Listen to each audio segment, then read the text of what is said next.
মাননীয় প্রধানমন্ত্রী উনি কিন্তু ইতিমধ্যে বাংলাদেশে আসার একটি চিন্তা ভাবনা করেছেন এবং কি বাংলাদেশে আসবেন বলে কিন্তু এরকম একটি সাক্ষাৎকার দিয়েছেন রয়টার্সকে আপনার সজীব ওয়াজেদ জয়। এখন প্রশ্ন হচ্ছে যে উনি যদি বাংলাদেশে আসে আসলে পরিস্থিতি কেমন হতে পারে, আদৌ কি উনি বাংলাদেশে আসবে কিনা, আসলে কি উনি বাংলার জনগণকে রেখে উনি কি দূরেই থাকবে কিনা, এই বিষয়ে কিন্তু অনেকে জানতে চান। সবচেয়ে বড় কথা হচ্ছে আপনারা জানেন যে আওয়ামী লীগ হচ্ছে বাংলাদেশের সবচেয়ে বড় একটি রাজনৈতিক দল। তারা ইতিমধ্যে স্বাধীনতা যুদ্ধের সময় তাদের কি ভূমিকা ছিল সেটি কিন্তু বাংলার আপামর জনতা জানে এবং কি বঙ্গবন্ধু শেখ মুজিবুর রহমান বাংলাদেশের জন্য কি করেছেন না করেছেন সেটি কিন্তু বাংলার মানুষ কখনো ভুলে যায় নাই।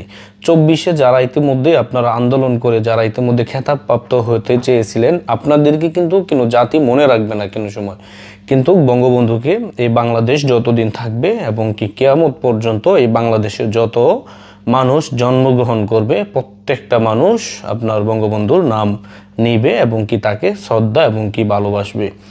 এখন প্রশ্ন হচ্ছে যে ওনার মেয়ে মাননীয় প্রধানমন্ত্রী বাংলাদেশ সরকারের প্রধান উনি তো বাংলাদেশ থেকে চলে গেছেন কিছুদিন আগে ভারতে এবং কি ছাত্রদের কল্যাণ চেয়ে এবং কি যাতে বাংলাদেশে কোনো বিশৃঙ্খলা না ঘটে সেই কথাটি বিবেচনা করেই কিন্তু উনি ভারতে চলে যান যাতে করে দেশে কোনো অস্থিতিশীল পরিস্থিতি তৈরি না হয়।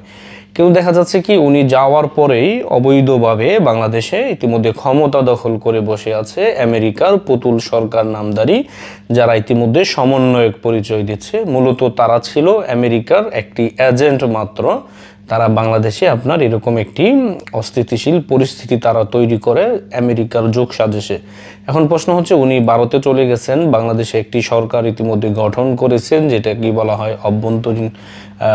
অন্তর্বর্তীকালীন সরকার এবং কি এটি শুধুমাত্র বাংলাদেশের অভ্যন্তরীণ যেই সমন্বয়ক যারা ছিল তাদের পরামর্শে কিন্তু এই সরকারটি প্রতিষ্ঠিত হয়।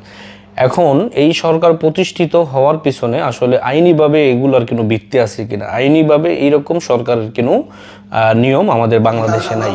এখন প্রশ্ন হচ্ছে যে প্রধানমন্ত্রী তো উনি পদত্যাগ করে নাই এবং কি উনি এতদিন ভারতে ছিলেন এবং বাংলাদেশ আওয়ামী লীগের অনেক নেতাকর্মী রয়েছে যারা ইতিমধ্যে দুনিয়া থেকে চলে গেছে আপনার নির্যাতনের শিকার হয়ে। সব কিছু বিবেচনা করে এখন উনি সিদ্ধান্ত নিয়েছেন যে উনি বাংলাদেশে আসবেন।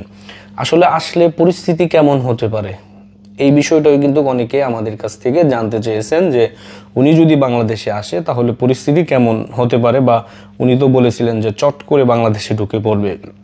শেখের মেয়ে কিন্তু কখনো চট করে বাংলাদেশে ঢুকার মতো না, উনি কোনো সময় পলায়া কখনো বাংলাদেশে ঢুকবে না। উনি সব সময় ওপেন চলাফেরা করে এবং কি ওপেনলি উনি বাংলাদেশে ঢুকবে এবং কি লক্ষ লক্ষ নেতা কর্মী তাকে অভ্যর্থনা দেবে। যদি ওনাকে ওখান থেকে কারাগারেও নিয়ে যায় সকল বাধা বিপত্তি উনি কাটিয়ে কিন্তু আবারও রাজপথে থাকবেন এবং কি বাংলাদেশে প্রধানমন্ত্রী কিন্তু উনিই থাকবেন। কারণ যে ষড়যন্ত্র বাংলাদেশে ইতিমধ্যে হয়েছে উনি এই ব্যাপারে দৃষ্টি সজাগ রাখে এবং কি উনি অবগত যে ওনাকে নিয়ে পুরোটাই বাংলাদেশে আপনার যারা বিপদগামী মানুষ ছিল তারা ষড়যন্ত্র করেছে, এটা উনি ভালো করেই জানে।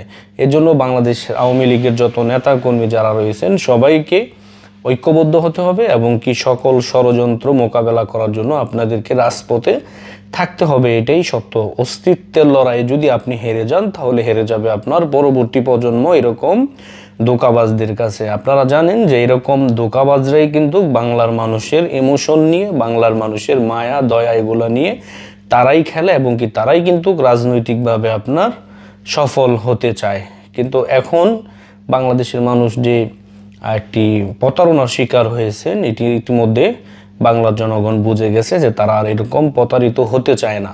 এজন্য আমাদেরকে সজাগ থাকতে হবে এবং কি জননেত্রী শেখ হাসিনা অবশ্যই বাংলাদেশে আসবে এবং কি উনি বীরের বেশে আসবে এবং কি লক্ষ লক্ষ নেতাকর্মী ওনাকে সংবর্ধনা দিবে। যদি উনি ওখান থেকে জেলেও চলে যায় তাও উনি যেতে প্রস্তুত, সকল মামলা হামলা মোকাবেলা করে কিন্তু উনি মাঠে টিকে থাকবে, এটাই সত্য। এখন থেকেও বলবো যারা ইতিমধ্যে আওয়ামী লীগ করেন বা আওয়ামী লীগকে মনে মনে বিশ্বাস করেন, বঙ্গবন্ধু শেখ মুজিবুর রহমানকে ভালোবাসেন, আপনারা অবশ্যই প্রস্তুত থাকুন।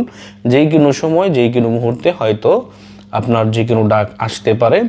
এই জন্য আপনাদের সবাইকে অবগত থাকতে হবে এবং কি সজাগ দৃষ্টি রাখতে হবে। ভালো থাকবেন, সুস্থ থাকবেন। আসসালামু আলাইকুম।